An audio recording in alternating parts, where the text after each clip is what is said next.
Welcome to KPL Insight, the brand new show bringing you behind the magic of the Kinguin Pro League, bringing you highlights, analysis, recaps, and all the news that you need to stay up to date with the biggest league in Hearthstone. I'm Callum Leslie, your host, and I'll be with you every Friday at this time, bringing you highlights of the games from the past week, and we'll be talking to some of the players who made an impact this week as well. Well, that's coming up in our second hour, but in the first hour, we're going to take a look at the matches that took place on Tuesday, bring you all the results and the recaps, and analyze where we go from here. Joining me on the line to analyze and talk about the games that we're going to see and the plays that we're going to see is Editor-in-Chief of Gosu Gamers, Radislav Nidrakolev. Rado, thank you so much for joining us. Thank you for having me. Thank you for having me, actually. So always a pleasure to work with you, man. It's always a pleasure. It's a wonderful reunion, of course. Myself, formerly of Gosu Gamers, now of the Daily Dot, and it's a pleasure to be working with the good people at Kinguin and my old boss once again. But we're going to get into these games very, very quickly and talk about some of the things that happened. We've got some highlights to show you of the big plays from Tuesday, and we're going to kick off with Masan versus Gara, which was the first game of the day. We'll just bring up those highlights for you now. So you can see the first game, it was a Druid mirror match, and obviously these kind of mirror matches can always influence the way a series goes out. Masan went down on health quite quickly, but Gara was staring down a pretty scary board and really just couldn't find a way to dig himself out of this hole, Rado. Yeah, I mean, from the start everything was going right for Masan, and we can see him building such a strong board. You can see that how many minions Masan has, and Gary is staring at him with nothing on the board. He will play, he will try to stabilize, but to no avail. Absolutely. As you can see here, the Keeper of the Grove and the Pilot Shredder came down on this turn, which was only turn 8 for it to try and stabilize, but that Keeper of the Grove from Masan to silence the Shredder and really just kill off the board presence just helped Masan just completely overwhelm here. And in just a few turns, even though Gara's already back up to 30 health, you're going to see that this game was very much out of control, and Masan was going to take the first game. Lots of very interesting play in this game. As you can see, the Dr. Boom coming out with the Innervate, which is another excellent draw for Masan, and really just sealed this game. I mean, these are how Druid mirrors go, man. You play one minion after the other, and whoever secures a better tempo is usually the winner. And that double Innervate play was just absolutely crucial. This was really the turn that stopped Gara having any chance of fighting back.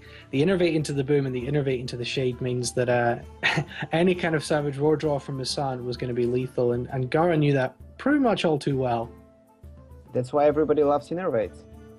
That's why Innervate is one of the most overpowered cards in the game, but not a good start for Gara, going 1-0 down in this series. And Masan, maybe a player that some people didn't take as seriously, maybe counted out a little bit and regarded him more as a streamer at this point, but showing he's still very relevant at the pro level. Well, he has always been an excellent player and just waiting for results, and KPL is actually his best chance to show that he can consistently perform against the top dogs, because KPL is stacked with players that have been winning championships. Absolutely. So you can see Gara running the Spectral Knights in this Druid deck. There is the Savage Roar, and that was the turn that Masan needed to take game number 1 and go 1-0 up. Now, of course, this is the Conquest format for KPL, so this did mean that Masan's Druid was locked out for the rest of the match, and he would have to go into his Warlock now, and Gara's going to stay on the Druid. I see Masan doing some maths here. Just to check, but I'm pretty sure this is lethal at this point. Yeah. There's really no way with that many minions on the board that a Savage Roar won't be lethal. But careful arithmetic, but that would be game number 1, and that would take it with the swipe for Masan. Even if there wasn't a swipe, the game was pretty much sealed at this point. I mean, look at Gara's boards, look at Masan's boards. Gara must try to make a comeback, but it's impossible at this point. Yep. So going into the next game there, and you can see that was obviously a big momentum shift in this series. So if we go into the next game of this series that we're going to look at, we'll see that in the next game, in fact, the Warlock versus the Druid, that implosion play against the Harrison Jones, rolling 4. Hearthstone is, of course, a game of skill, but that RNG being able to kill off the Harrison Jones, again, just sees this game completely run away from Gara with Masan building up board once again. Yeah, absolutely. The implosion here is huge. It sets up such a nice board, and we see Gara doesn't have a swipe, which would actually help him clear the board and stabilize. But from here it goes all the way down. Yeah, that Mistress of Pain, let's talk about that card for a minute, because it's something we saw really kind of come into competitive level in these Demon Lock decks, Combo Lock decks, and in the ESL Legendary series with Silent Storm. But Mistress of Pain, really a card that's getting a lot of work done. And as you'll see in a couple of turns here, Masan will draw on Defender of Argus and add some stats to that, getting more damage from it and even more healing. Yeah, the Mistress of Pain is really a nice inclusion in the Warlock decks of New, as it helps mitigate the damage that they suffer from life tap, basically, and it helps them stay alive for longer and draw more cards in the process. So it's obviously an excellent choice and excellent inclusion in Warlock decks. And in this Demon Lock, you can also buff it with several cards, like Power Overwhelming and Abusive Sergeant. So it really works magic. And you can see Gara does have some options, but as those Defender of Argus starts coming in, that's really what seals this. It's just being able to put up those taunts, get those stats buffs in, and that really closes out this game for Masan here. You can see Dr. Boom and Lotheb in the hand. Double Power Overwhelming, that'll come into play later on, but that Defender of Argus early clears out the Keeper and just piles in the damage. There's really so little in the hand for the Druid at this point that Sylvana is feeling quite dead. Really, Gara needed that swipe as soon as possible. I mean, this is the only way Druid can actually stabilize a board. It's only removal, so not getting it and against a huge implosion like this is big trouble. So the Sylvanas does come down, but there's going to be so much removal in the hand. And actually, in fact, the Dr. Boom's going to come down, but I think the next turn is the turn that seals it from Masan with that double Power Overwhelming and the Defender of Argus. I mean, what can Sylvanas even steal at this point? I mean, nothing is worthy of actually sacrificing her. So there are no big minions, everything can be drilled through, so it has very little impact on the game. The only trading being done is to allow enough room for Dr. Boom to come down. You don't want to miss out on the second and third most overpowered minions in GVG, left Boombot and right Boombot. Yeah. In fact, we're going to hear from the man who called Dr. Boom being the most important card in Hearthstone, Strife Crow. He's going to be on the show in the second hour. But we'll see Gara try and get something off here with the Sylvanas, but does have the Dr. Boom, but really nothing you can do to clear this up. He's taking out the taunts. But yeah, I believe the next turn you're going to see the double Power Overwhelming come into play and seal this game out for Masan here and take Masan to a 2-0 lead, which is pretty important in these Conquest series to get ahead early and just make sure you're avoiding any unfavorable matchups for your better decks. Yeah, I mean, starting the series with a 2-game negative is pretty tough to come back from.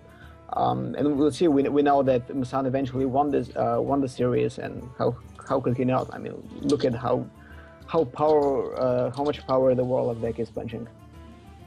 Yep. So the double Power Overwhelming on that Imp there, taking it to 10-10.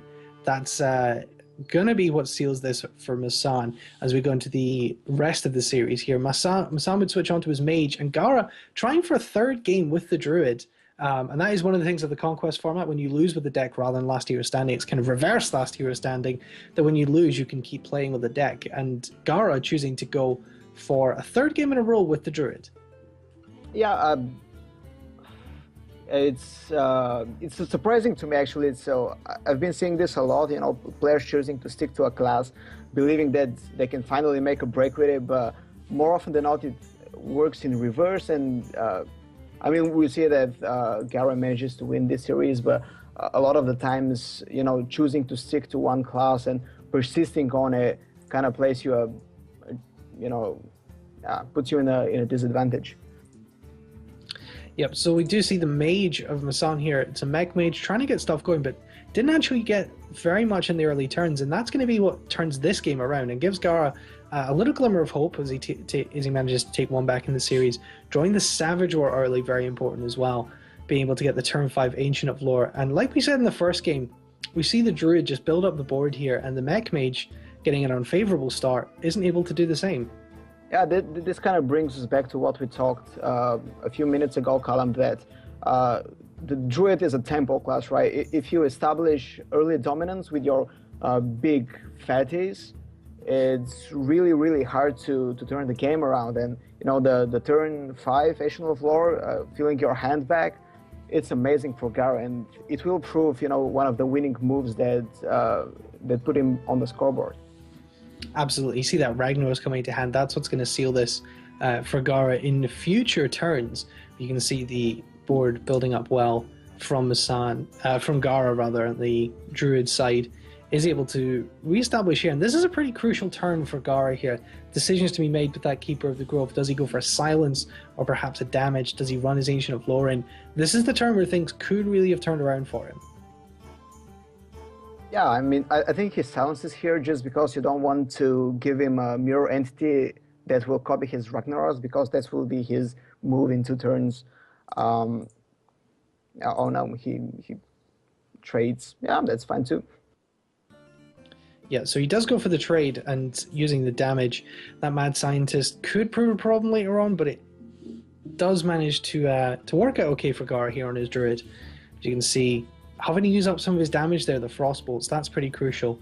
But playing the Annoytron when you've seen the Silence also feels pretty good if you're Masan. And Masan is at match point at this point. He's won the 2 games. Mech Mage is a very strong class still in many matches.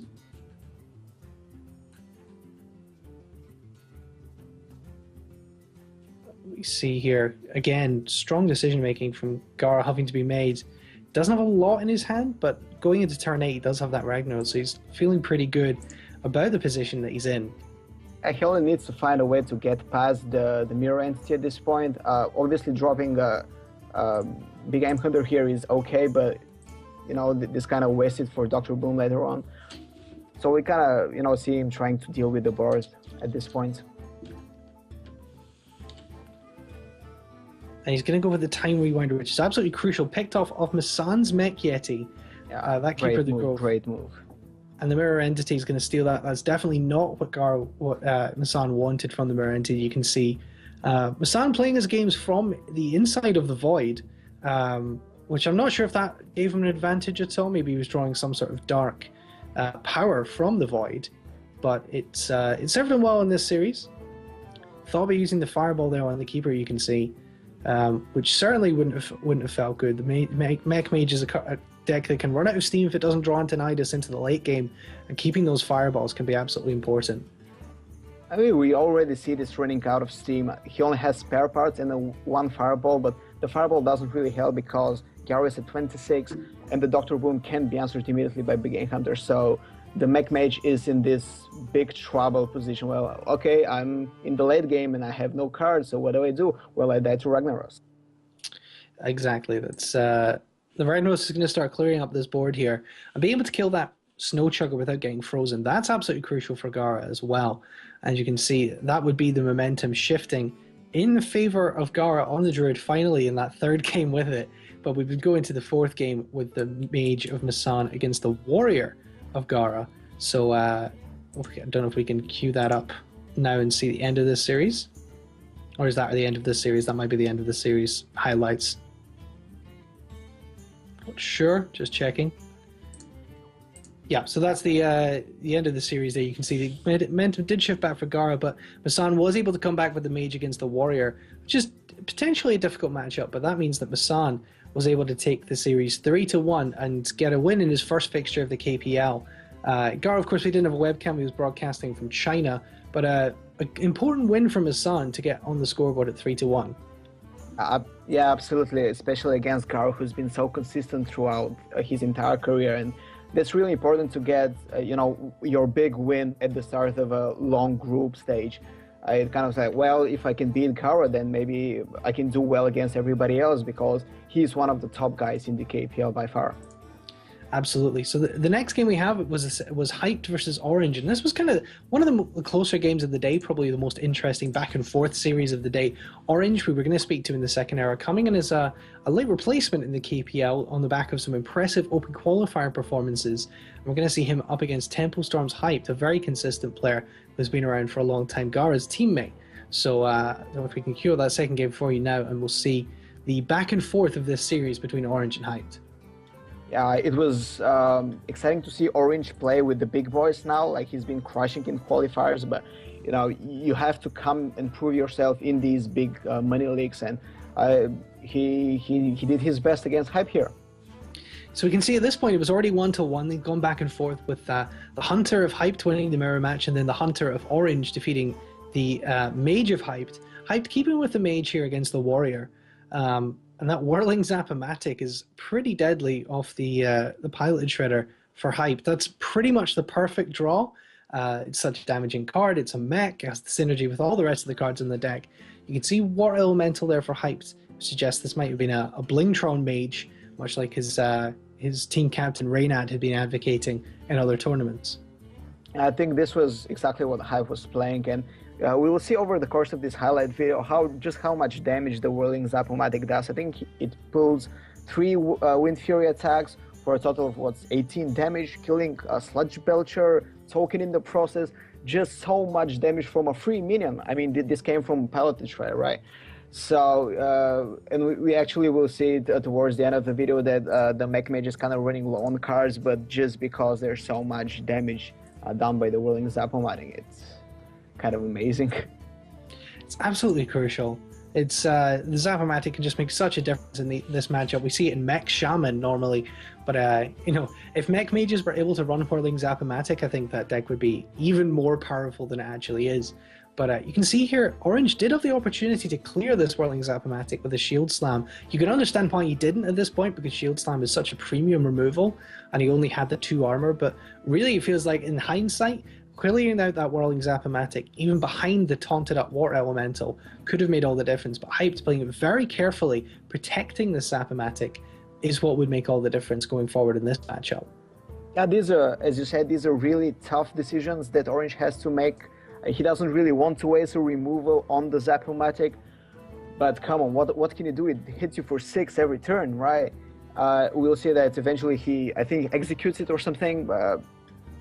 This is also something you don't want to do to Whirling Zap-O-Matic. Like, you want to save this executes for Antonidas, for Dr. Boom, certainly not on a 3-2 minion.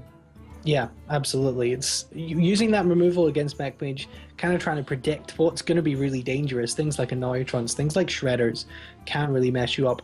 Snow Chuggers in particular against Warrior, if they can freeze the face every turn, we've seen that in other tournaments, that the Mech Mage's ability to freeze, and the War Elemental is a big part of that in this Blingtron version of the deck. It really can mess up what's going on. You see the Zap-O-Matic there clearing out the token. Again, the Taskmaster coming into hand for Orange. Another opportunity to clear the Zap-O-Matic. Yeah, and now there's not just the Zap-O-Matic, there are 3 big threats. There's the Water Elemental, which is a prime target against Warriors, but now there's a 5/4 body on the board as well. So Orange has to juggle his priorities. What does he want to remove first? As you can see, he is thinking very hard as he does have the execute as well, so he could clear anything on this board. But in fact, it was the Zap-O-Matic that really was going to be the key in this matchup. And you know, these series balanced with the Conquest format, this third game really tips the balance and puts Orange on the back foot. So he's thinking long and hard, as you can see. I like saying long and hard. Twitch chat gets excited. That Taskmaster is going to come down, and he is going to clear that Zap-O-Matic. I'm struggling to remember if it's what he clears this turn. You can't blame him for not taking that choice. It doesn't feel good. It's not a card that you would normally want to use premium removal on. And he did, in the end, decide to take out the 5/4 with the Big Game Hunter. But that Zap-O-Matic staying up would really spell disaster for Orange here.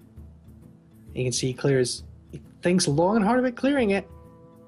But he is going to go ahead and clear that War Elemental.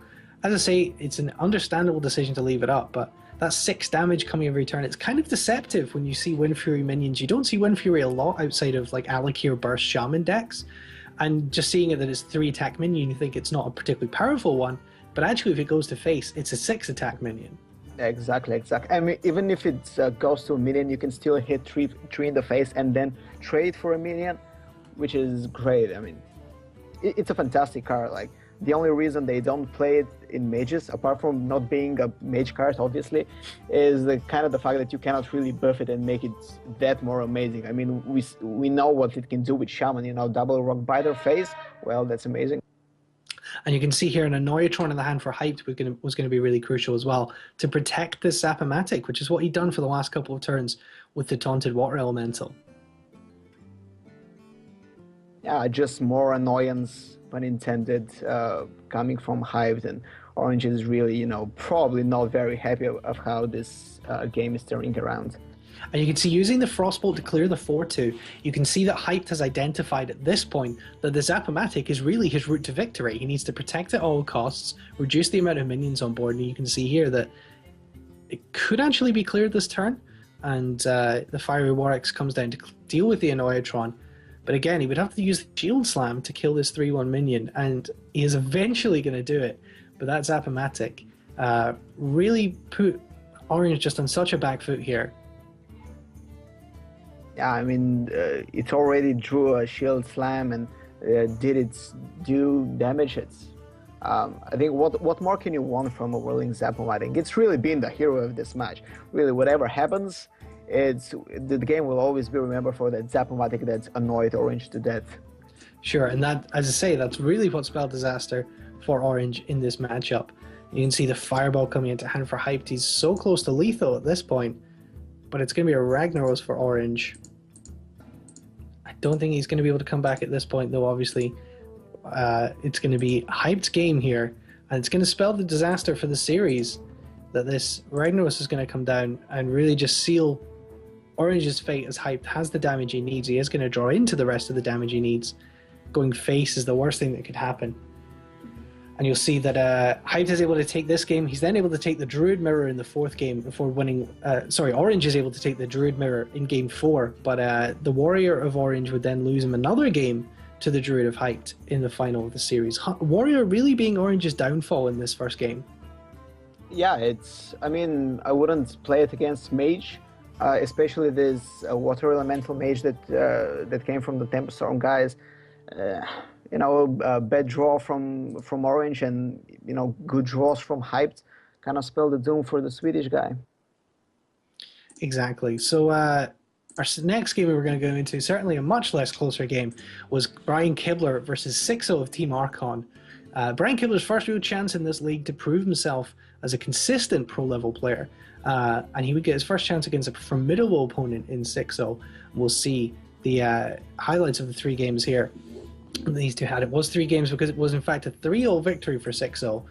Dominant performance with 3 decks, and we'll see, I think, the conclusion of the second game here, which was the Warlock of 6-0 versus, again, the Mech Mage of Brian Kibler. Lots of Mech Mage being played with varying results.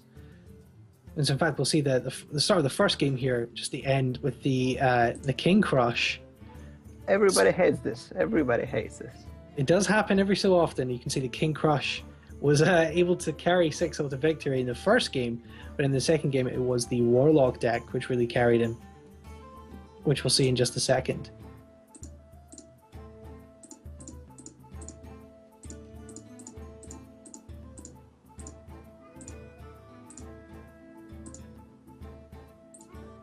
Yep, so we can see here the Warlock with the Mal'Ganis. It's a kind of Demon Lock, Combo Lock deck, and building up with the bombs and the Dr. Boom.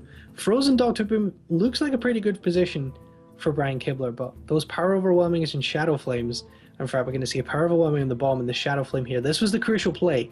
They cleared out the board of Brian Kibler. Even killing off the Shredder first, very important. Clearing the board, bomb going to face for 3, and that was what swung this game for 6-0. These are some of the amazing things you can do with these new Demon Lock decks that kind of Silent Storm kind of brought in. Just these Power Overwhelming Shadow Flame from a Boom Bot. I mean, Boom Bots are already strong. Now imagine them like 5 times bigger and 5 times more dangerous. It's just, so much fun to execute and so much not fun to be on the receiving end. So unfortunately for Kibler, he was of the latter. And it was the Hunter, Warlock, and Paladin of Sixel that carried into victory. We went on from there to our featured match of the day, which was Kolento versus Trump, a revenge match from the Seat Story Cup, one that a lot of people were looking forward to. And in fact, it was something of an upset, with Trump once again coming out on top over Kolento. We'll see some of the key turns in the first game of that coming up here in just a second. It was the Mage of Trump, again, Mech Mage, a very strong deck. We'll see the Paladin of Kolento. But that's Sword of Justice, Blood Knight combination, not something that we see all too often in Mage, but Kolento in Paladin, but Kolento bringing a new archetype, showing us some new things, but I wasn't able to help him out in this game. Yeah, it's not really a new archetype. I mean, this was what people have been experimenting when GVG came and they were trying to do the new Paladin deck. Obviously, everybody saw Masterful Battle and say, "Hey, this is a cool Sword of Justice energy, right?" So Kolento kind of going back to these early Paladin builds instead of the new kind of fleshed out ones. But as you said, it's not really working out for him. A lot of damage does allow Kolento to take this game with his Paladin, but as I say, it does mean that Paladin deck was locked out. So this Paladin deck maybe he felt particularly comfortable with, it'd been working on, he used it in the first matchup, and that's something you've got to be aware of in the Conquest format, is making sure you don't use a deck too early that you then maybe rely on in a future matchup. Yeah, definitely, absolutely. We would see that Trump would come back with the Warrior Druid and the Mage to win this series 3-1. But this Paladin, you can see with no minions at hand and that coin just sitting there, at this point the game is completely beyond Trump. On the Mage and the Paladin is going to take control. But you'd see later in the series, things would get very messy indeed for Kolento, and it would be a number of decks, including this Mage, which would come back at the end of the series. Yeah, Blingtron is cool, but not when you're on so little health and you're staring at this board. We see this is a very aggressive Paladin deck that Kolento decided to bring here. Divine Favor, which was a card that was seen in the kind of aggro Paladin archetypes, which I'm trying to think were sort of last summer, sort of late summer, August, September. The Divine Favor aggressive Paladin decks were very much in vogue. And Kolento, I guess, trying to bring back a version of that with Quartermaster and just raining the damage in here on Trump and that Blingtron. Yeah, the Divine Favor has been an interesting card, and people have been trying to do all sorts of shenanigans with it and build decks around it, but the problem is when you go with a fully aggressive Paladin and you actually don't draw Divine Favor, it's super bad news, because suddenly you have no hand, your opponent has stabilized, and you're out of gas. So you can see here that Power Mace is not going to help Trump, and that is going to be it for the game number one. Kolento would take that with his Paladin, but you can see here the Mage of Trump coming back in game number 4, which was the deciding game against the Rogue of Kolento, just as we play at the final turns of this Mage. The Death Spite helping to rein in the extra damage, and Trump would go on ahead and concede here. But some excellent play from Trump in this first game to try and stay in it with this against this aggressive Paladin deck. But he wouldn't be able to win this game. But he would come back and take the matchup and say, we'll go into this final game of the series, which was the Rogue of Kolento against the Mage of Trump coming back. The good thing, again, about the Conquest format is you can bring a defeated deck back to a better matchup, which you'll see him do here against the Rogue. Lotheb messing up Kolento's turns, especially with a spell full hand, and that's really where the Lotheb can make such a difference against Rogue, is when Rogue has no minions to speak of. Yeah, absolutely. When you such Lotheb lockdowns have been the death of Rogues ever since the Miracle days. You just drop it at the perfect time, and you see Kolento has nothing to do besides, well, daggering up or playing an extremely expensive backstab, and set up a deadly poison for next turn, but it's really not a turn that he wants to do. I mean, you could sprint here if there wasn't Lotheb, which would be amazing, but as it is, he just attacks and redaggers. Yeah, the perfect turn for Lotheb, and you can see, like you said, Hero Power Pass, Never feels that good. It's never a great point, especially when there are still cards. I guess Warrior Priest Mirror is about the only time it's acceptable to Hero Power Pass. Yeah, it's not what you want to be doing on turn 7, especially when Trump's turn 7 is, well, everybody's favorite Dr. Boom. Absolutely, but that does free up the Rogue a little bit to make some plays. That SI7 coming in was crucial for Kalento in trying to mount some sort of comeback. But that Dr. Boom and the Lotheb, really that perfect Lotheb turn, was what sealed this matchup for Trump. He had won the second game with his Warrior against this Rogue deck, so he did know what he was up against, and then his Druid defeated the Mage of Kalento in game number 3 to put himself at match point here. Yeah, and this is really important win for Trump. He's been absent from, well, not absent, but making scarce appearances in televised matchups. He was really dominant in the autumn of 2014, packing some good results. But he's been, not really many appearances in recent tournaments. So to open against the former king of the rankings and one of the best European players with a 3-1 win at that, it's should feel especially satisfying. Yeah, exactly. And you can see Kalento trying to get damage in here and putting the Mage at a pretty risky point, but there is enough damage in the hand to really seal this for Trump, and that Annoyatron coming in as well. Crucial to seal out the game. So Trump with the upset victory in the featured match on day 1, being Kalento, who many people thought would be the favorite to take this league. Is a very consistent player in his previous successes, but we haven't seen that level of consistency from Kalento in recent times. Since winning the DreamHack Winter, he's had sporadic tournament performances where he's managed to be consistent and win things like a Heroes of Cards Cup and win other tournaments as well, but he's struggling to regain that form that had him as by far and away the best player in the world around October and September of last year. Yeah, I mean, since DreamHack, as you said, he's been on several skids, losing many games in a row. He made a comeback with the championship in February, if I'm not mistaken. But things are not looking good for the 2014 best player. Absolutely. Our final game of the day was between two of the players who maybe people thought were slight underdogs going into these groups, and that was Frasar of Team Fnatic versus Show of Team Complexity. We'll take you into that now. And it was very one-sided again for Show, coming out on top 3-0 versus Frasar. These are two very, very good players indeed who maybe don't get the credit they deserve. We can go into I think we're going to see some of the first game, which was the Hunter of Frasar versus the Druid of Show. Yeah, so we can see here in the early turns, Innervate's going to be absolutely crucial here, getting an early Druid of the Claw, and that's what's really going to help Show with this Druid to take game number 1.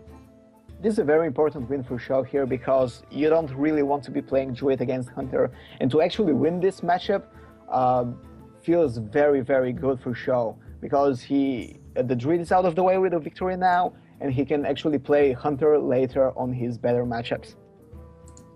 Absolutely, and that's why it's important being able to reuse these decks. It can make for a very even series, but we can see that this series is far less even. You can see lots of thought going into how Frasar is going to respond, but there's so little that you can do. It's a very interesting, aggressive mid-range hybrid Hunter here from Frasar. You can see the Glaive Zuka, which is generally considered to be the preserve of the face Hunter, but it is in a mid-range Hunter because you can see the Dr. Boom and the Sludge Belcher. It's always good to have one Glaive Zuka early on if you don't get the Eagle Horn Bow, just to have an extra removal. It works really well in mid-range Hunters, even if it's primarily used in face builds. And the Glaive Zuka into the Freezing Trap would be a crucial turn here, using up that Freezing Trap early, and it would allow Show to build up his board with big minions. You'll see the Keeper of the Grove come down here and seal out this game number 1. Yeah, the Freezing Trap is largely the reason why you don't want to be playing Druid versus Hunter, because you spend 5 mana to play your big Druid cat, and then you have to play it again for even more mana. And because Druid is 1 minion a turn type of class, Freeze Trap absolutely destroys it. And we would see Fraser try again with the Hunter in the second game against the Mage and in this final game against the Rogue, but the Hunter just couldn't get Fraser a win in this match. As show, you can see on the Rogue here with the Violet Teacher turn, Violet Teacher prep, eviscerate. When you're able to get those preps off with Violet Teacher, especially with a coin as well, on turn 3, you can see a Blade Flurry as well. It's absolutely huge, the amount of spells that the Rogue is able to get off, build up this board with the apprentices, and it really gives it that old Miracle Rogue feel of just turns where there was nothing you could have done and your opponent just plays a bunch of their hand and gets a big advantage. Absolutely, and now the freezing trap that was excellent against the Druid is absolutely worthless now because it can just be triggered by an apprentice. So yeah, we will see that Show is absolutely going to destroy the Hunter here and take a decisive 3-0. Being able to defuse those traps and make them much less important tempo plays is what can really make a difference in this matchup. You can see Show shaking his head a little bit, but he is very much in control at this point. So we can see the Pilot Shredder coming down, trying to build up some board from the Hunter, but it would be in vain, as we would see the use of these apprentices. That extra 1 damage can make all the difference. Mana Wraith, a big problem for many decks, but he is able to deal with it on this turn and build up a Shredder of his own. The Azure Drake's going to come down in a turn, and it's just going to become a really difficult board. Next turn we're going to see an Azure Drake and an Edwin Van Cleef, and that's really going to seal this and just give the Hunter absolutely no response. Yeah, I mean, what do you do as a Hunter here? I mean, the Rogue is on 30 health, it has a solid board, you have nothing to trigger your Knife Juggler with, and you know how much stuff will be coming from the Rogue coming into the mid game. Yep, so we see here, this is the turn that really swung it. We're going to see this Azure Drake. On this turn, I believe it might actually be the Edwin this turn. No, it's the Azure Drake on 5, perfectly on curve, sap to deal with any threats that come down, and this is where the game just sped away from Fraser. And unlucky for Fraser and Fnatic. One of the players I say who many people predict might be hovering around the relegation spots come the end of the season. It's early days, but he's not one of the big name players, and Show getting an important lead and in a good week for Complexity.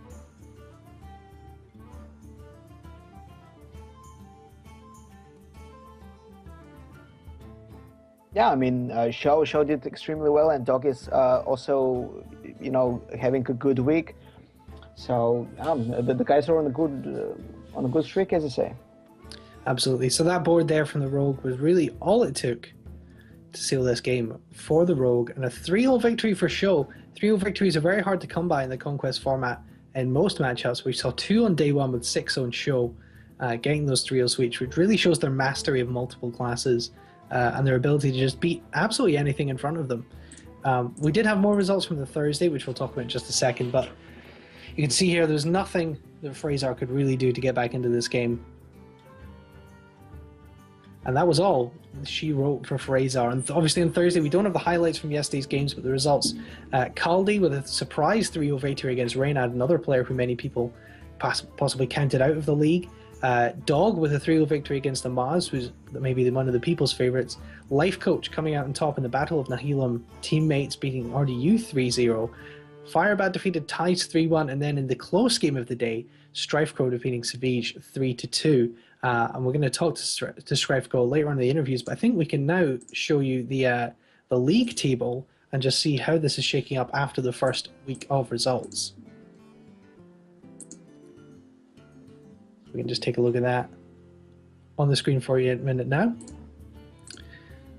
So you can see that obviously with 1 game played, it's the top half with 1 win and the bottom half with 1 loss. But you can see that the game differences are pretty important. So 6-0 and Show on top of Group Alliance with a 3-0 victory, and those points differences could make all the difference when it gets to the end of the season, deciding who's going to go through to the playoffs. Absolutely, so many matches are played that winning with a good result actually matters. It's not like, well, 3-1 or 3-2 or 3-0, it doesn't matter. It actually does, because you will be accumulating a lot of points and you want to have the best score differences possible. We see, Dog and Kaldi with those 3-0s, and Zizo with his 3-0. they should be feeling incredibly comfortable coming into week 2. Yeah, and those players down at the bottom, the players who lost 0-3, players like Fraser, Kibler, RDU, Reynad, and Amaz. Horde is actually probably the most surprising league here. You can see that complexity riding high, as well as TSM, probably two teams that maybe people weren't looking at coming into this. They're doing very well. It was a pretty bad week for Tempo Storm. Hype did pick up a win, but Reynad and Gara taking losses. For those players who lost 3-0 in the opening week, what do you have to do to come back in week 2? Oh, they just have to, let's say, forget about the week 1, especially if they were on the receiving end of the upset. You have to remember there are, 8 more games ahead of you. So even if you lost in week 1, it's not all over, obviously. But they need to look back, analyze their mistakes, what they did wrong, maybe, refine their decks. I think Brian Kibler wrote in his blog post that he actually wanted to bring Priest, but couldn't refine his deck or something. So it's really this is the beauty of the KPL format, right? You have 1 week to prepare for your matches, and you know your opponent beforehand. So if you can, let's say, mitigate the RNG and the volatility of Hearthstone by actually doing good research and refining your decks and preparing for this one particular match on this one particular week. Well, we do have the fixtures for next week as well that we can tell you about and talk maybe about which of the games are going to be the really crucial ones we're going to see on Tuesday. Obviously, these can move about a little bit, so don't take them as gospel. But at this point, looking at Tuesday, we have Hyped versus Dog in a matchup of 2 players who are currently teaming together in China in the NEL League.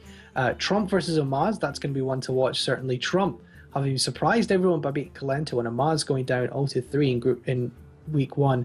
Kaldi and Life Coach, one of them is going to lose their perfect game record. Show and Firebat and Masan and Sixo. So that's your day 3 on Tuesday. And then on Thursday, Tice versus Gara, Orange versus Reynad, RDU versus Kalento, Fraser versus Strifecrow, and Kibler versus Savage. Rado, which games stand out to you as being crucial in these early days of the season? I don't know about crucial, Callum, but Kalento versus RDU is a match that everybody should tune in to watch.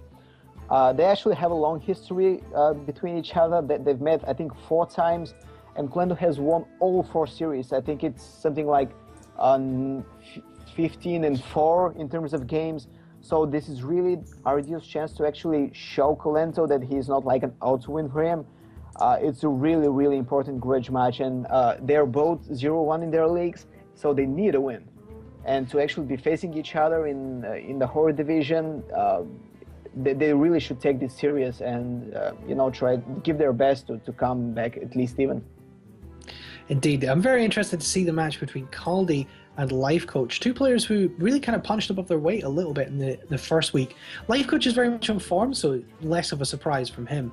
But Kaldi really surprising a lot of people with a 3-0 win against Reynad, representing Team Fnatic. He's sitting top of the Horde group, and one of those 2 is going to lose their perfect game record. I mean, Life Coach, along with Orange from the Alliance division, from the Horde division as well. So these are the players to beat in Hearthstone, and as you say, they are the informed players in the game right now. Orange with all these, qualifier results, but Life Coach is actually on a sick televised tournament streak, right? So while Kaldi at the same time, he's been, I don't want to say unknown, but let's say untelevised. He's been on paper, he's the underdog in the Horde group, right? At least compared to Life Coach, who has been wrecking so many faces. So, yeah, I mean, a big match for Kaldi, but at the same time, Life Coach has been in so many tournaments that he is researchable. So this is what works for Kaldi in this case. Okay, well, you can see all the fixtures at kinguin.net/Pro League, and you can check out all the fixtures for next week. Let us know who you think is going to be the surprise package next week. In fact, maybe we'll get a chance to read some of those out later in the show. Tell us in the Twitch chat who you think is going to be the big surprise package next week. Maybe tweet it to us. I'm at CLeslie92. Use the hashtag KPL to let us know your thoughts. We're going to go to a quick break now, and we'll be back in about 5 minutes, just over 5 minutes, with our first interview of the day. We're going to talk to Orange. You mentioned, Rado, the informed player of the moment. We're going to talk to him about his series against Hyped and his overall performance. And then we're going to talk to Strifecrow in the last half hour and talk to him about his impressive performance in week 1. Rado, thank you so much for joining us. I'm sure you'll be back in future weeks to talk about the highlights and analyze the games with us. But thank you very much for joining us for this inaugural voyage. Thank you for having me. As I said, it's always a pleasure to work with you, man. And I'm hoping to join you in future episodes as well. And I hope I didn't irritate anybody with my accent. That's the Balkan power for you. As well as the Kinguin.net Pro League /Pro League, you can check out Go To Gamers as well for the coverage hub for the KPL. Well, we're going to take a quick break now, and we'll be back with the interview with Orange coming up very soon. Don't go anywhere. You're watching KPL Insight.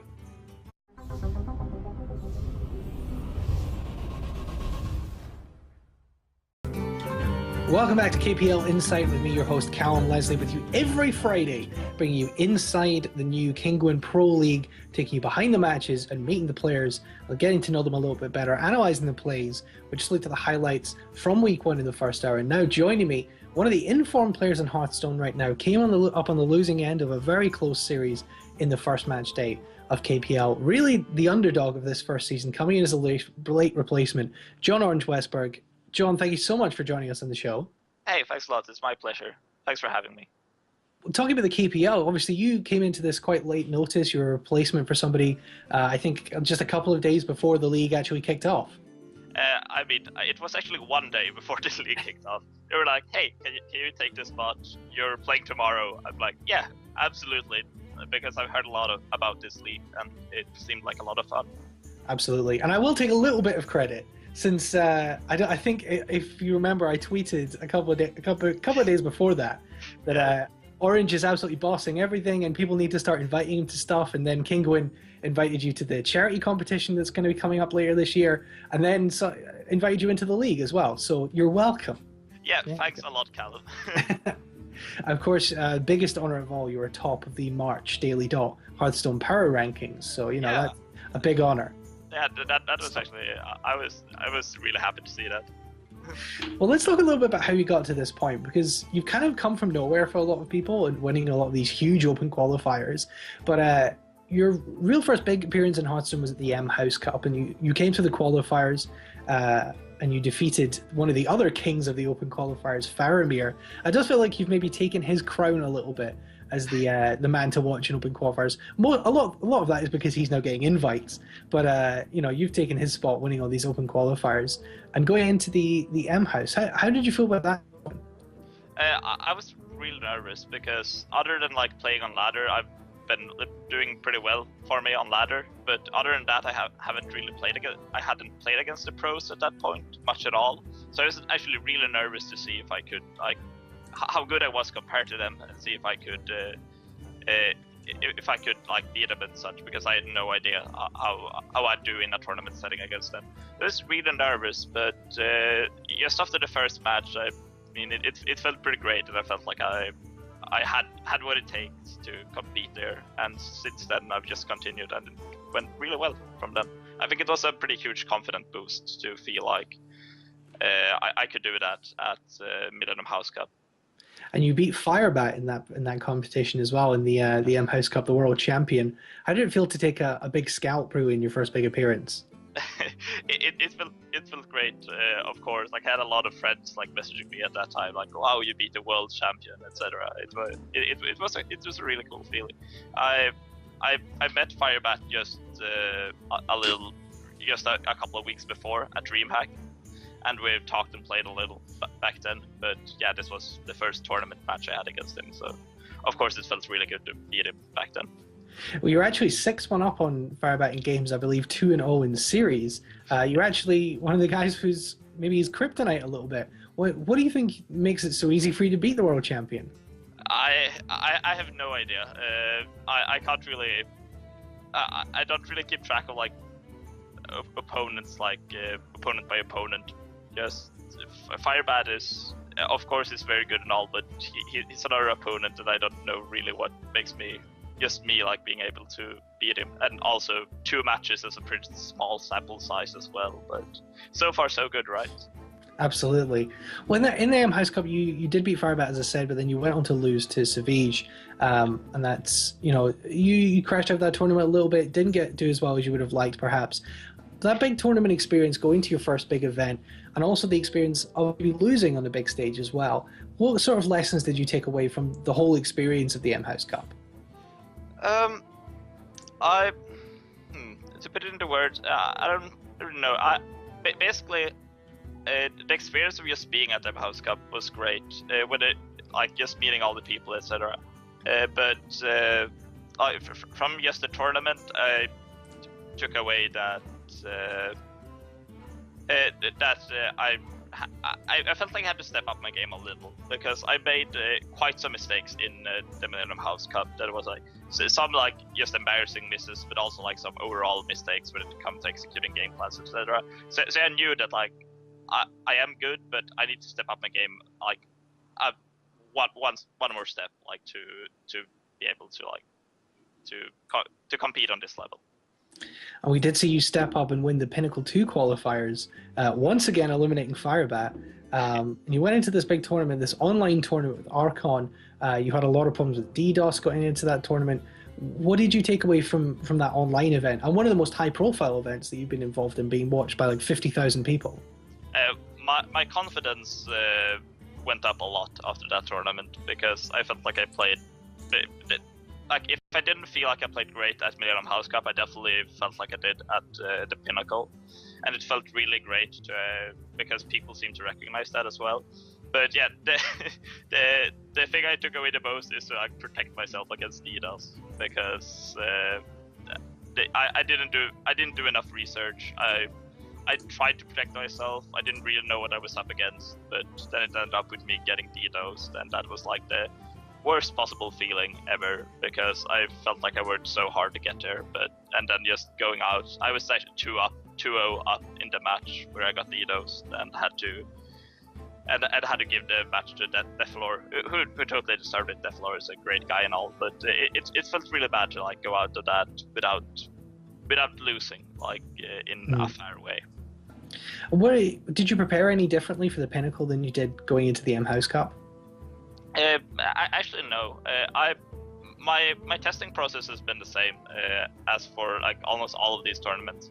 I have some really great teammates that I test a lot with, and yeah, we spend hours every day to test for different events, and I have so much to thank them for because of my recent success, especially.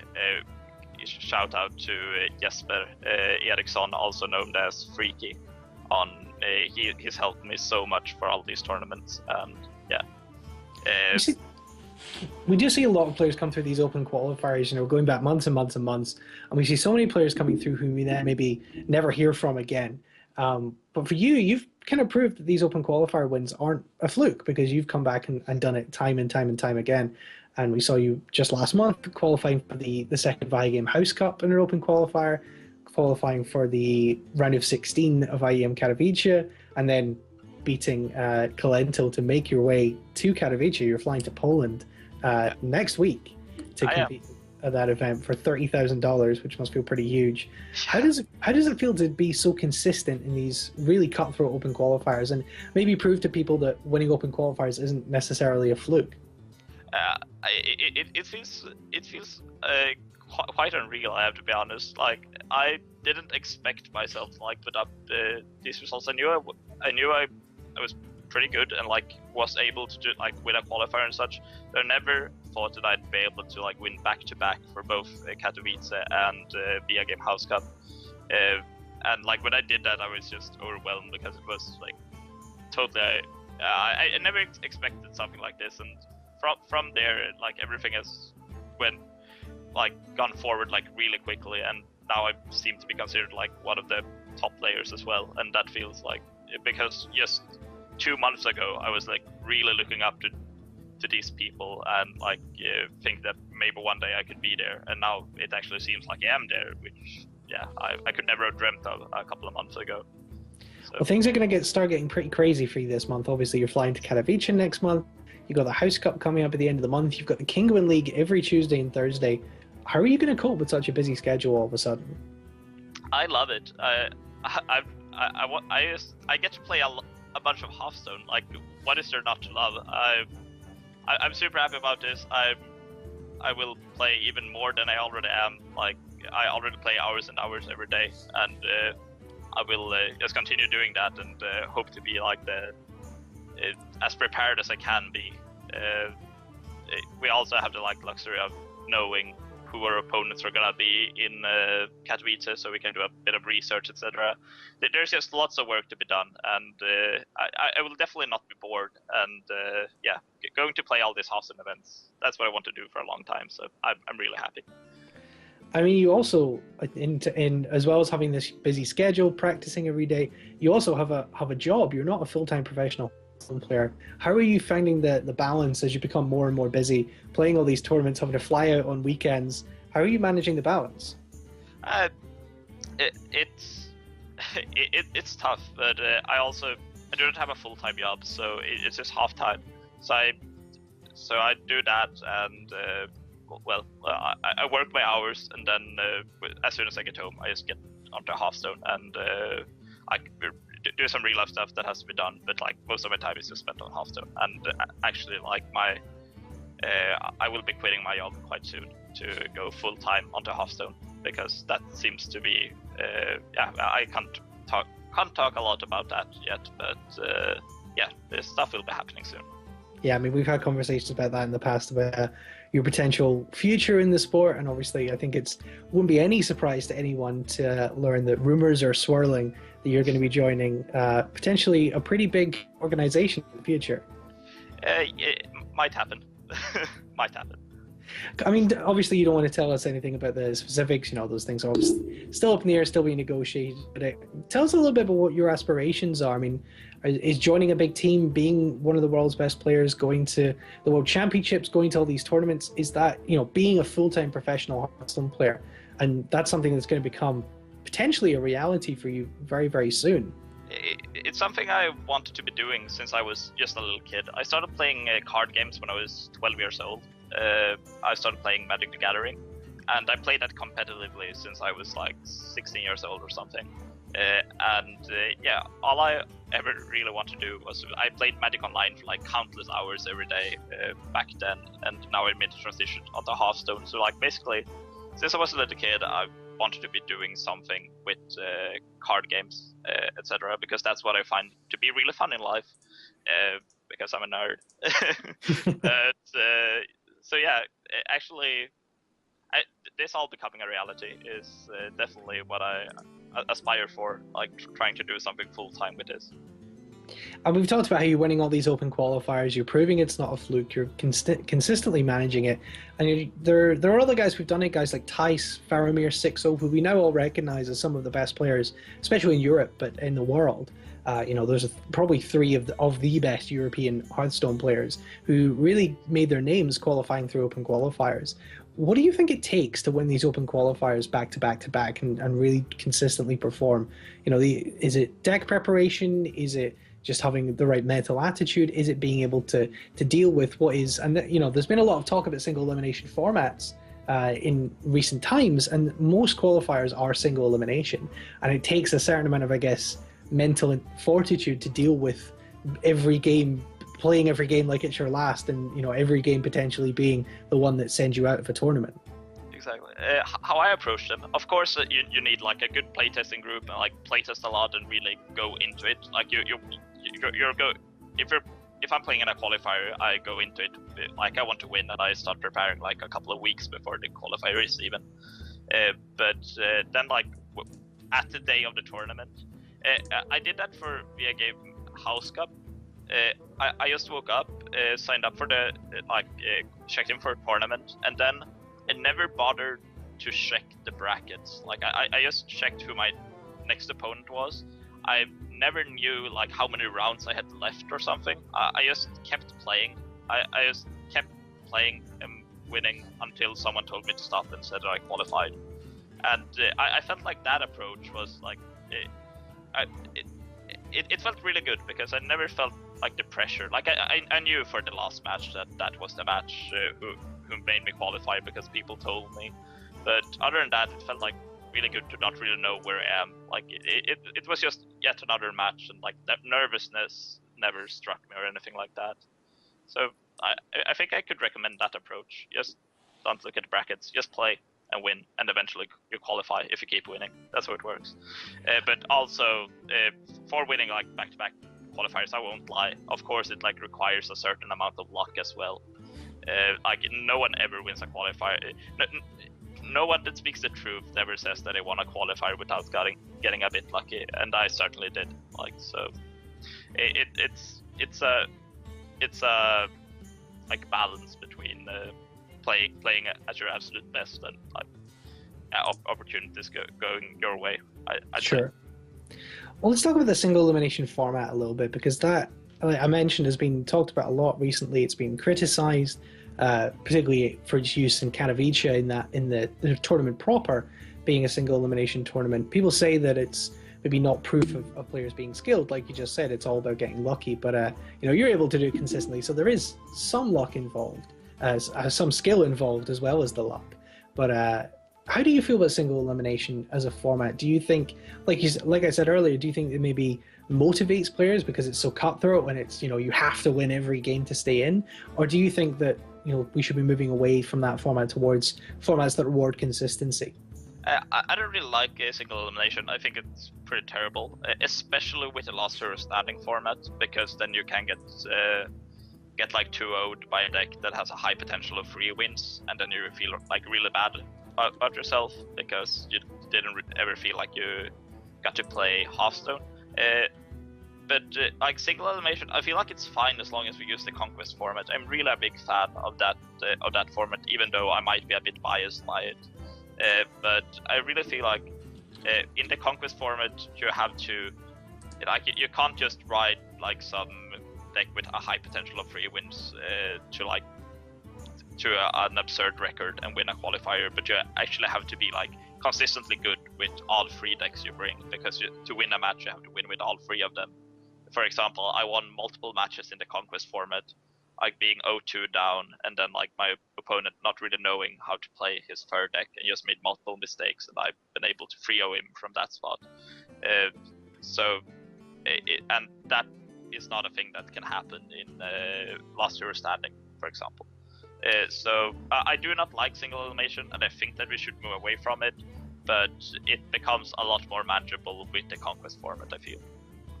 We talked a little bit about your team so far, Team Darkstar. Of course, it's a Swedish team that you're a part of at the moment, not a particularly well-known team, but it does have some great players on it, like Freaky, you mentioned, Schismatron, who are players who, if you follow the scene pretty hardcore, these are names that and you know that they're good players. But what are the pros and cons of being on a team with players like that, who are maybe not as high-profile players, they're not huge tournament players, but they are very skillful players, versus maybe being in one of the bigger organizations?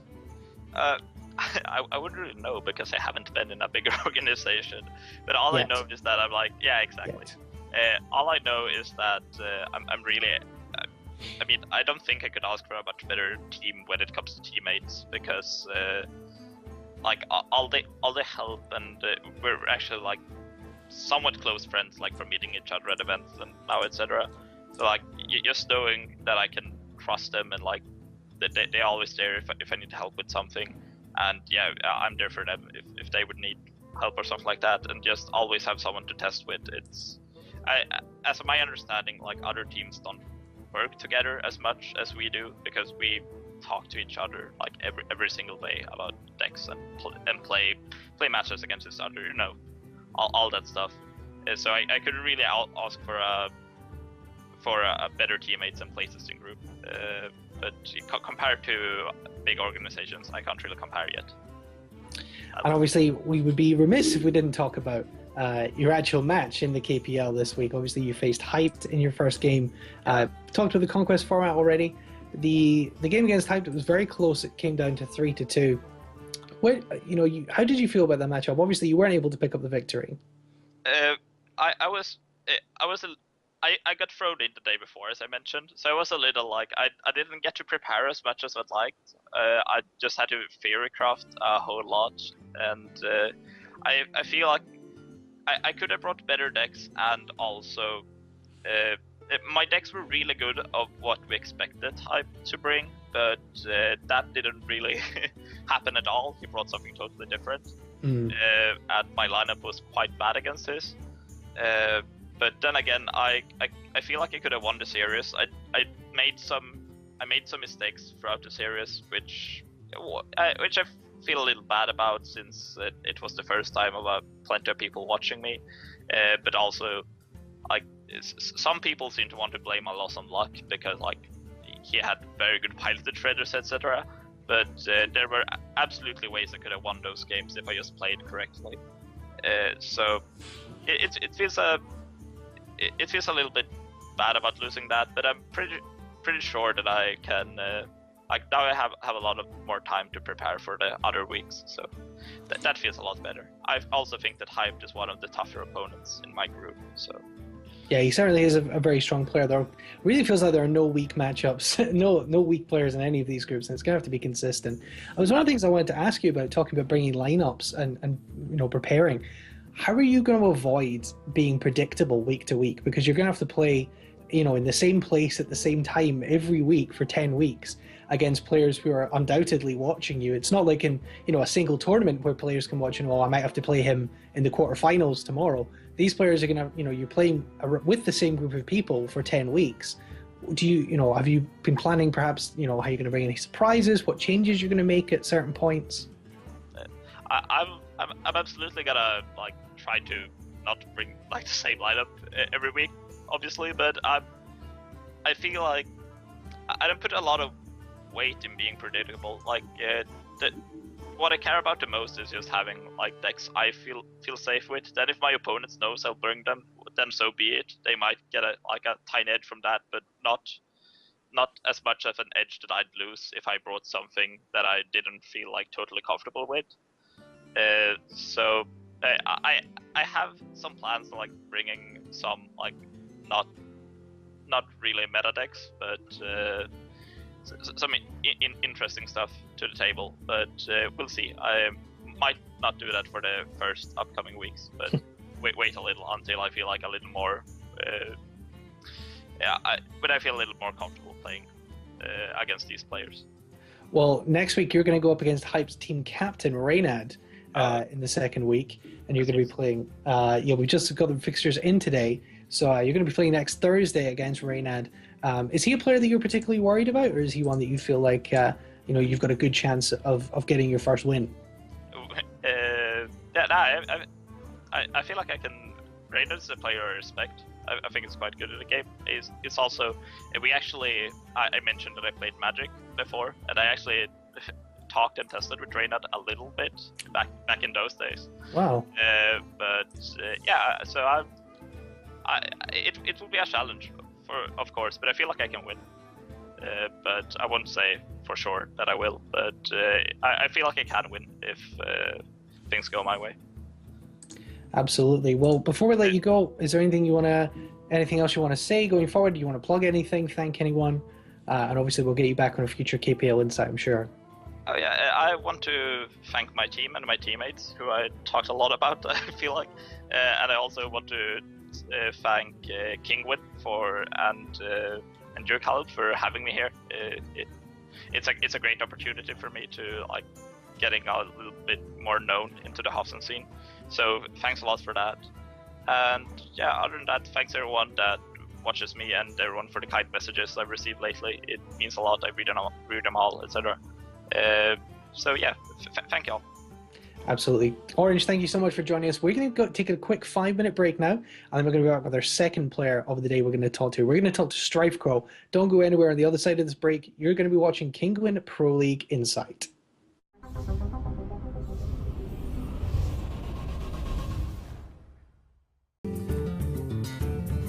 Welcome back to KPL Insight with me, your host, Callum Leslie, bringing you inside the new Kinguin Pro League, speaking to players, analyzing the results, bringing you the highlights. We're in our final segment of today's show, and we're joined by one of the big winners from week 1 of the Kinguin Pro League. One certainly one of the closest games on day 2, but also the whole week. Kong Strifeko Shu of Cloud9. Strife Pro, thank you so much for joining us on the show. Hey, it's good to be here. Congratulations, of course, on winning your first KPL match. You won 3-2 against Savage, who is one of the stronger players in the group. How did you feel about that matchup? Well, I guess I was like kind of worried when I saw classes. I thought in particular that I might have a hard time with Paladin to win a game against his lineup, but actually did manage to win I guess like even the hardest matchup for Talon against Rogue. Yeah, I mean, I was definitely feeling pretty like down when I was 1-2, but did manage to make a comeback, so that was pretty cool. Yeah, you won the games with your Paladin, Warlock, and Rogue, beating the Mage of Savige twice from 2-1 down. Mage, obviously a very difficult deck at this point, considered one of the strongest. How did you feel at that point when you were 1-2 down and you were going up against the Mage? Yeah, I was definitely worried. I guess like I thought the handlock was probably pretty good against Mage, but I was a little bit scared of the Rogue matchup. I think like the Rogue one is really close to 50-50 against Mage, and handlock's probably a little bit favored. So I mean, it is nice to take them down. There's some pretty clutch moments of both those games, so it kind of worked out for me. Talk about handlock a little bit, because it's an archetype that's maybe fallen out of favor a little bit. You know, a lot of people are bringing things like Demon Lock and stuff like that, or you know, maybe trying to bring back Zoo and new archetypes of that post GVG. What do you think about the place of handlock in the current meta, particularly for tournaments? Yeah, I mean, I think it's like because handlock was, or at least Warlock was, pretty much considered the best class for a long time, especially in tournaments. It was like at one point it was very rare for any player not to bring one Warlock, whether it was Zoo or handlock. But you know, all of a sudden these last maybe like a couple of weeks to a month around, you see some people not even bringing Warlock. So I mean, it's definitely kind of fallen down from people's views being like the best class, but you know, it's always still had success. Like Sandstorm won ESL large part due to his handlock or Demon Lock. You know, Life Coach did really good in the Kinguin Spring for Charity tournament, I believe, with the handlock as well. So yeah, I mean, honestly, like I think it's just like the classes are so close right now that no one really knows what's the strongest. You know what I mean? Like it's so up to debate that you see a lot of people just playing strongly due to their preferences instead of like a exact set of like 3, you know, cookie cutter class or whatever. So yeah, there was a period where it was sort of you bring Warlock, Hunter, and one other, probably Druid, to pretty much every tournament if you're bringing 3 decks. But now we see so much variance. It's pretty nice. We haven't seen any Priest yet, but we'll probably see that coming up. It's a very strong deck in certain matchups. Priest, it's not to be counted out. Talking more generally about the KPL, obviously this is a first for Hearthstone. We've never had this kind of weekly league before, with seasonal play where you're going to be playing every week for 10 weeks, you know, and then the winners will go on to the playoffs, but you've got opportunities to win money every week and to get better and to face a lot of different players. How do you feel as a pro player about having this big pro league, this weekly format? It's something completely new. Do you think that this is a big step forward for Hearthstone? I'm about to see because, you know, I've been like kind of hesitant about a type of league like this because, you know, like it's kind of like based off of LCS, kind of like that model, right? Where it's like their big league, but for the most part, Hearthstone is like the competitive scene is very decentralized. There's not like one big hub where it's like a monopoly or anything like that. So it does mean that for the players, there's a lot of time investment, if you know what I mean, for a league, and especially with so many, because it's so decentralized. You know, it's not just LCS. You know, there's like a league and then like weekend tournaments and LANs. So I guess like that is something to perhaps worry about, just like from a time viewpoint standpoint. I guess I talked a little bit about it with Lothar at some point, and it's nice to see that my suggestion for the best of 3 best of 5 instead of best of 7 was implemented. I was a little bit worried if it was going to be too long every week. I'm very excited though about like the implications of like just seeing like a constant season for tournaments, because you know, tournaments sometimes there are like periods of time where it's like not a lot of tournaments, and I guess like it's not really that the game stagnates, but it's like nice to have, I guess, like constant matches as like the game progresses, you know, because like the new conquest format's really similar to ladder in a way. So I think like a lot of the decks week to week in the tournaments will be strongly reflected by like what the strongest ladder decks are. So it'll be like cool to see that. We're going to see this progress week to week. Obviously, you're going to be playing a lot of different players over the weeks. You're in the Alliance group, so you've got guys like Sixo, Firebat, Savage, who you played already, Tice, Gara. If you had to say one player that you were maybe particularly scared of in your group, which player would you say that you were most looking out for? I'm not sure. I mean, I kind of treat every player as kind of like a black box when I play. You know, it's not a big deal for me personally. Um, you know, I just like kind of make my moves and think about them as like an AI, but you know, I don't actually treat them as like a person in game. But you know, I guess like from like historically from my match history, out of the opponents, I think Firebat's been the hardest opponent. I'm not sure exactly what my record against him is. I know I've both won and lost big matches against him, so I guess like I'm pretty looking forward to playing that series. And so you talked about a little bit with the weekly season and that consistency that it's going to need to take for players to come out on top. We've just seen today the official announcement of the Blackrock Mountain expansion, which is coming next month, which is far sooner than anyone might thought we'd get new content into the game. It could well be that we're coming from week to week of the Kinguin Pro League with different cards each week and affecting the meta in that way. It's going to be an interesting study in how the meta can shift week on week with the same players to see what they play differently. Do you think that sort of situation gives you an advantage as a player with a big team, because you can test so quickly, because you can build decks together, you can swap ideas about? Do you think that gives you an advantage? I mean, kind of. It's not, I guess it's like not just completely due to team based, but just like even towards like say individually how good you are at like making decks and stuff like that. I think it's kind of cool. Like in a way, it's kind of weird, right? Because these are essentially 1 week formats where the format is changing every week, and for the most part, your 1 week deck is only going to be relevant for this week until next cards come out.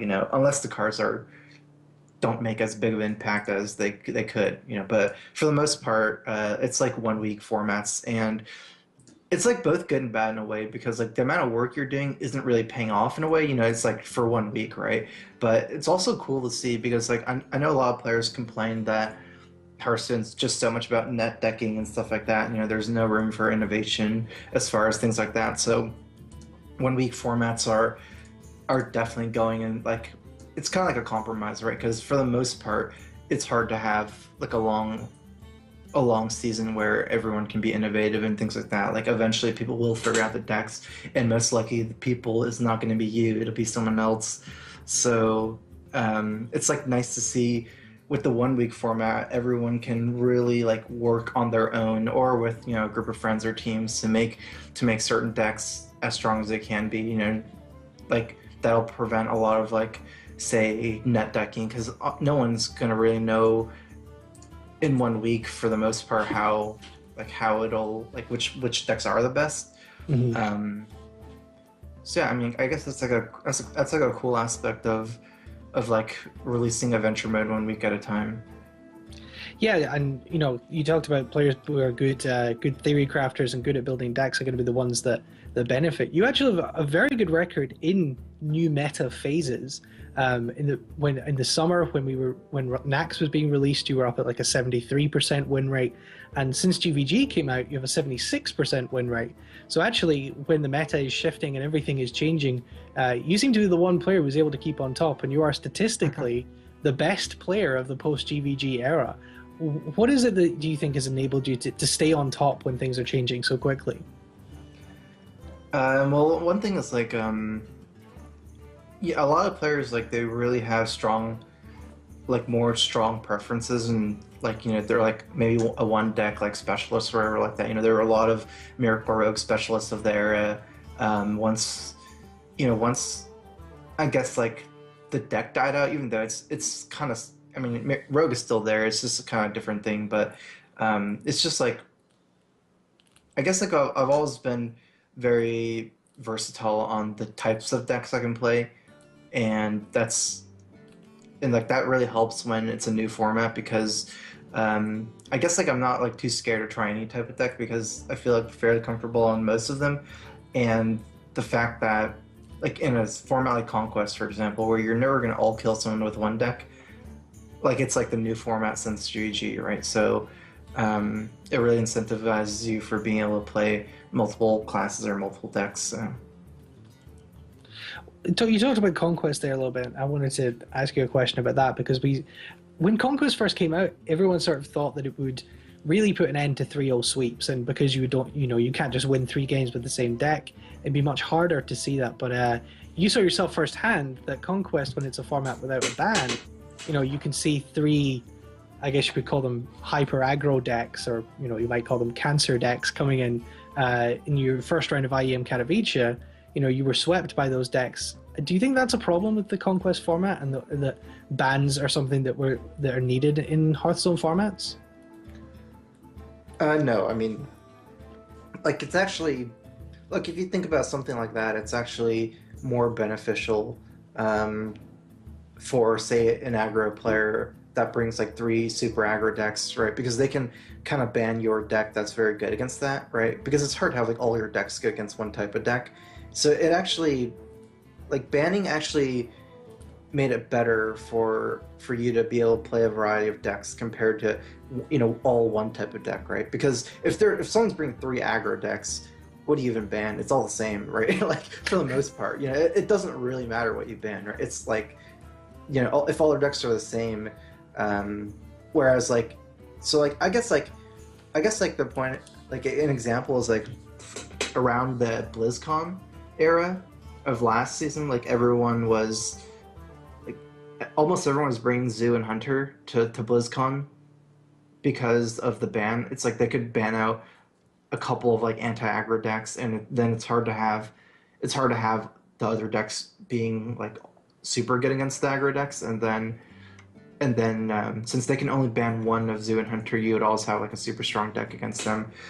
So I mean, I personally don't like bans just because of how different it makes the tournament meta game compared to ladder. I think it's very important to both the player, like to the like spectator perspective, like as a fan watching Hearthstone, because ban formats ultimately like warp the meta game, and it makes players bring weird decks to ladder or to tournaments that aren't viable in ladder. So the decks or the tournaments they're watching, the decks that people are playing, they're not viable for what people want. Like, what I mean? If you're like a fan and you're watching tournaments to maybe learn and to bring some of these decks, because the majority of Hearthstone players only play ladder, so it doesn't matter for them if you bring this weird deck that only works if you ban another deck. You know what I mean? So it's like it's kind of a really bad thing. Also, like to transition from being like, say, a top ladder player to a tournament player,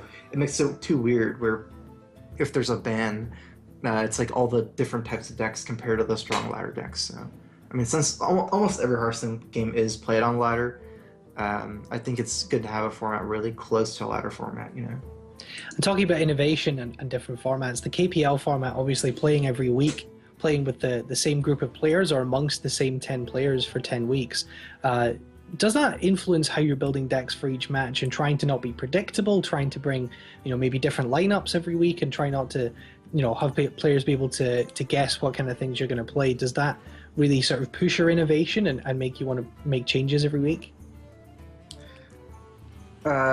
Honestly, like I'm not sure how deeply people are thinking about this. For the most part, Hearthstone is, I think it's like more of a solitaire game. Like, it's like you trying to do your strongest thing compared to trying to counter someone else. I'm not sure exactly how other players operate, but yeah, I mean, it's like a lot of research to do to see, what the person you're playing next week is playing and try to counter him and things like that.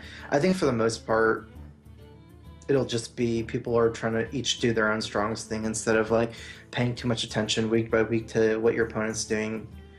Like that's like one of the things about Conquest format as well, because you can never pick any deck to counter another deck, right? So in order to counter someone's lineup, you have to be strong against their whole lineup. Like, you know what I mean? Like if there's a lineup where someone brings consistently and it's like you have like one deck that is good against all their decks or something like that, like a very high percentage, then you know it's something to consider. But for the most part, it's like blind pick, right? So I think it's more reasonable to just like trying to do your own thing and just bring the decks you're good at and are strong. So. Well, let's wrap things up by talking a little bit more about the expansion and just kind of obviously we haven't seen any of the details yet, but talking about what you maybe like to see from the expansion. We've seen one rogue class card. It's possible we'll see maybe one class card from each again.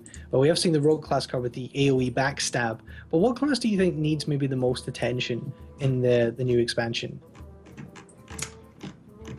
I almost feel like Priest could use the most like an overhaul of the class, or like, you know, most changes. I think it's like almost like the most awkward class in a way. Like it's like it really either like most of their turns are kind of weak, and then they just have like this like one crazy turn, you know. Or I don't know. I feel like they could make some nice changes to Priest to make it more of a fun class to play against, more so than fun class to play. You know, I know a lot of people like different styles, and it does cater to a certain type of player as well. So I don't know exactly, but I can see like some nice changes being made to Priest. Yeah, otherwise, I mean, I've seen a couple of the new cards for Blackrock Mountain. They look pretty cool. I mean, they're all pretty much neutral cards. I guess there's one rogue card, but you know, we'll have to see how good they are. I'm definitely excited for some of them. What's your first impression? And I say this as, you know, you were one of the few players to call that Dr. Boom would be the most influential card from GVG. So you're clearly someone who knows how to judge a card. So I'm asking you, a lot of players are talking about it on Twitter. A lot of people are talking about this particular card, the Rend Blackhand. What is your first impression of this card?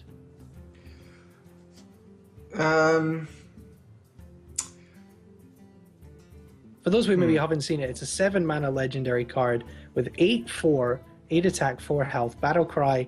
If you're holding a dragon, destroy a legendary minion. So it's like a BGH, I guess, but it can attack things under 7 attack. But you have to be holding a dragon, and it's an 8/4 in stats. Yeah, I guess I'm not too excited about how strong it will be and constructed.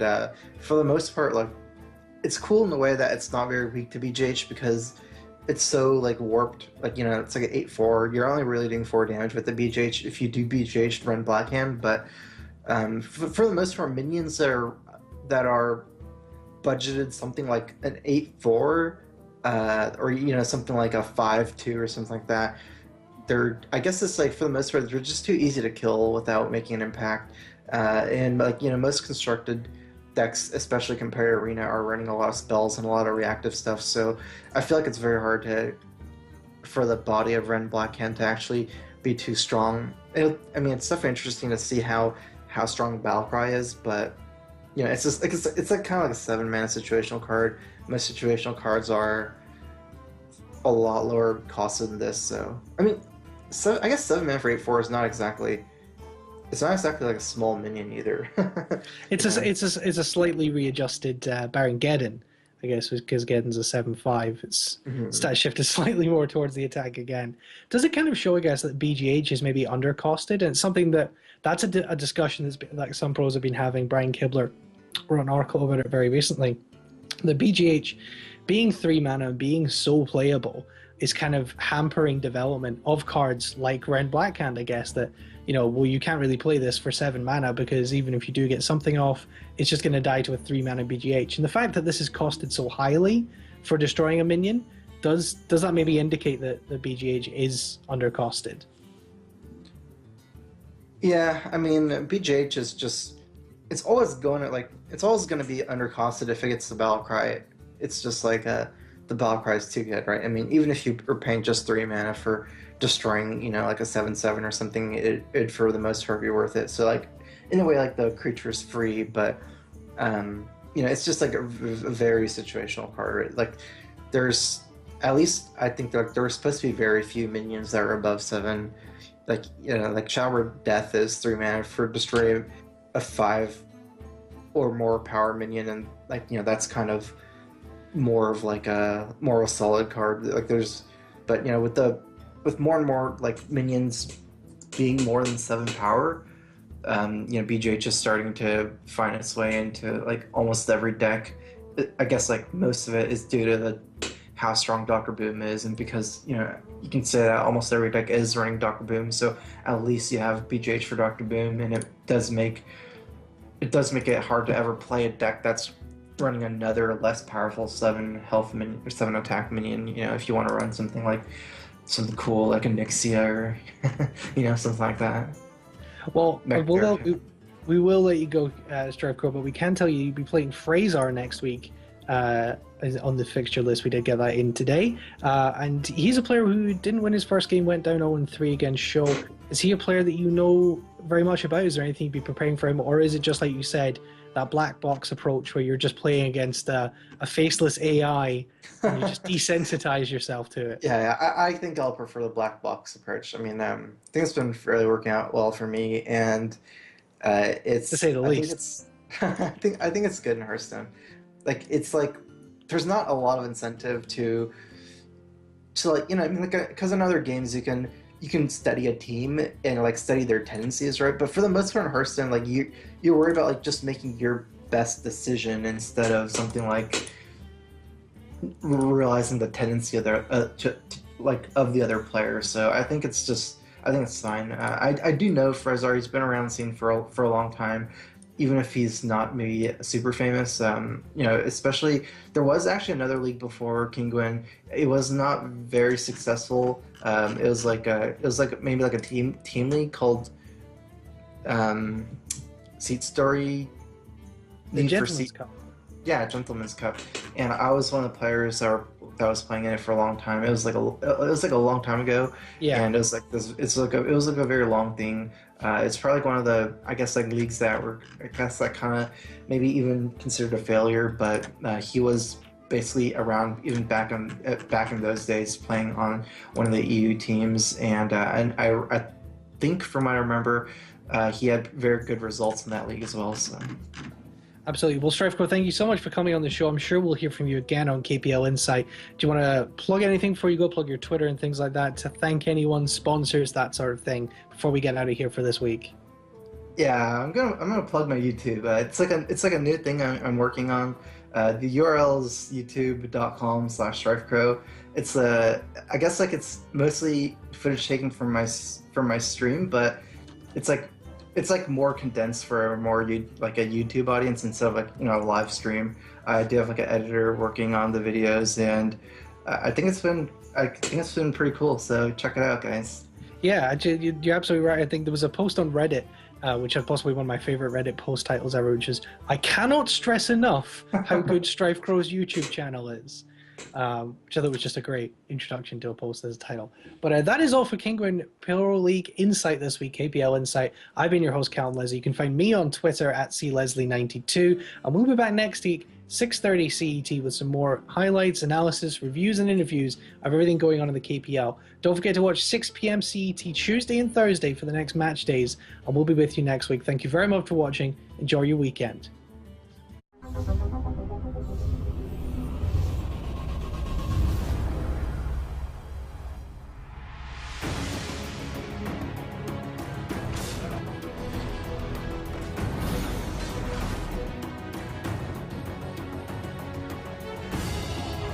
Your soul shall be mine!